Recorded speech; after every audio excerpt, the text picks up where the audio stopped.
Hello and welcome to Spiritual Calisthenics. Today on March 22nd, we commemorate St. Basil, the Holy Martyr of Ancyra, as well as the Tuesday of the third week of Great Lent. St. Basil strove in martyrdom during the short reign of Julian the Apostate from 361 to 363. Julian was an emperor who returned to paganism after Christianity had been established as the religion of the empire.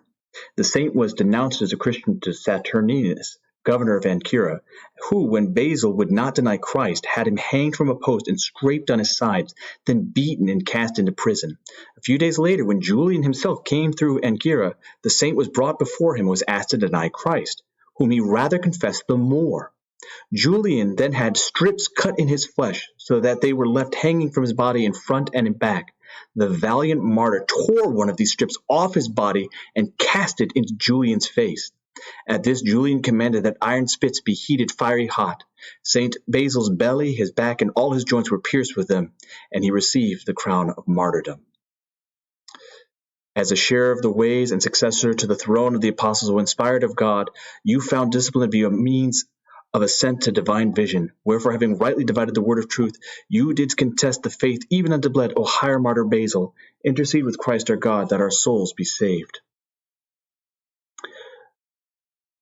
In this section of Isaiah 9:9 through 10:4, we see the wrath of the Lord, and it is spoken in kind of a stanza melody in which it says that his anger is not turned away. In other words, God's wrath is coming, that it will not stop.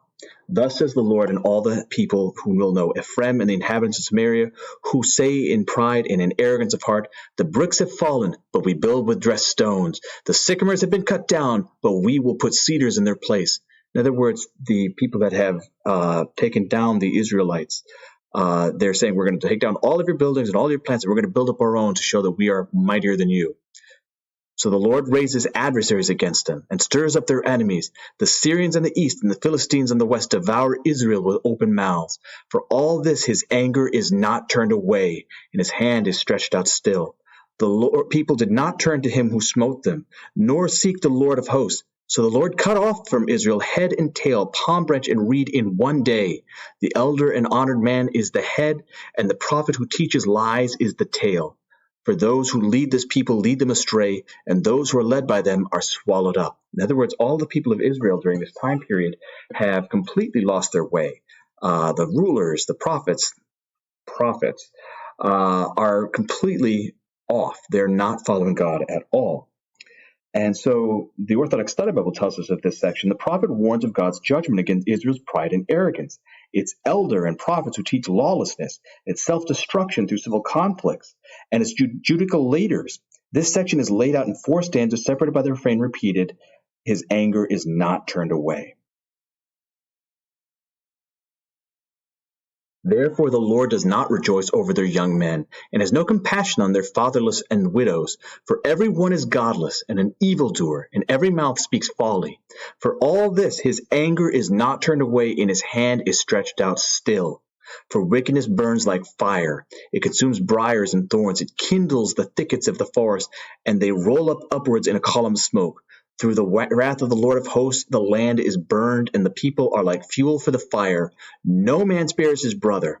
They snatch on the right, but are still hungry, and they devour on the left, but are not satisfied. Each devours his neighbor's flesh. Manasseh, Ephraim, Manasseh, and together they are against Judah. For all his anger is not turned away, and his hand is outstretched still. Woe to those who decree iniquitous decrees, and the writers who keep writing oppression, to turn aside the needy from justice, to rob the poor of my people of their right, that widows may be their spoil, that they may make the fatherless their prey. What will you do on the day of punishment, in the storm which will come from afar? To whom will you flee for help, and where will you leave your wealth? Nothing remains but to crouch among the prisoners, or fall among the slain. For all this his anger is not turned away, and his hand is stretched out still. In other words, the wrath of the Lord is coming on those who work iniquity. You may think that things are going okay, but they will turn. Judgment is coming for those who work iniquity. And we see that judgment borne out at an earlier point in history with Noah's Ark. Then the Lord said to Noah, "Go into the ark, you and your household, for I have seen that you are righteous before me in this generation. Take with you 7 pairs of all clean animals, the male and his mate, and a pair of the animals that are not clean, and the male and his mate, and 7 pairs of birds of the air, male and female, to keep their kind alive upon the face of the earth." Now, 7 is the number of completion. It's a sacred number. It's a holy number. It's one of the reasons why in slots 777 is considered perfect, because it is, the Trinity and 7 perfect. So that's why it's considered the jackpot. Conversely, the 666 is a mockery of perfection. It's one less than perfection, and that's why it's the mark of the beast, the mark of the devil. For in 7 days, again 7, I will send rain upon the earth 40 days and 40 nights, and every living thing that I have made I will blot out from the face of the ground. And Noah did all that the Lord had commanded him. So we see again this continuous numerology between the numbers 3, 12, 7, 40, so that these numbers can be again and again an understanding for us. And finally, we look to Proverbs. "And now, my sons, listen to me.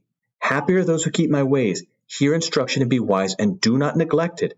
Happy is the man who listens to me, watching daily at my gates, waiting beside my doors. For he who finds me finds life and obtains favor from the Lord. But he who misses me injures himself. All who hate me love death." Remember again, this is wisdom speaking to his children, to us. Those that hate me love death, because Christ is life. We don't love him, then we love the opposite. Wisdom has built her house. She has kept up her 7 pillars, the 7 pillars being the original church. She has slaughtered her beasts, she has mixed her wine, she has also set her table. She has sent out her maids to call from the highest places in the town, "Whoever is simple, let him turn in here." To him who is without sense she says, "Come, eat of my bread and drink of the wine I have mixed. Leave simpleness and live, and walk in the ways of insight. He who corrects a scoffer gets himself abuse, and he who reproves a wicked man incurs injury. Do not reprove a scoffer, or he will hate you." Now, this is very important. This is one of my favorite lines of all of Proverbs, is the idea that if someone's a fool, they're going to hate you if you give them advice. They're not going to take it. They're not going to accept it. Do not reprove a scoffer, or he will hate you. Reprove a wise man, and he will love you. In other words, someone that is wise will listen to your advice, will take good advice, and they'll love you for it. Give instruction to a wise man, and he will be wiser. Teach a righteous man, and he will increase in learning. The fear of the Lord is the beginning of wisdom, and the knowledge of the Holy One is insight. In other words, actually understanding what is going on behind, reading below the subtext of life.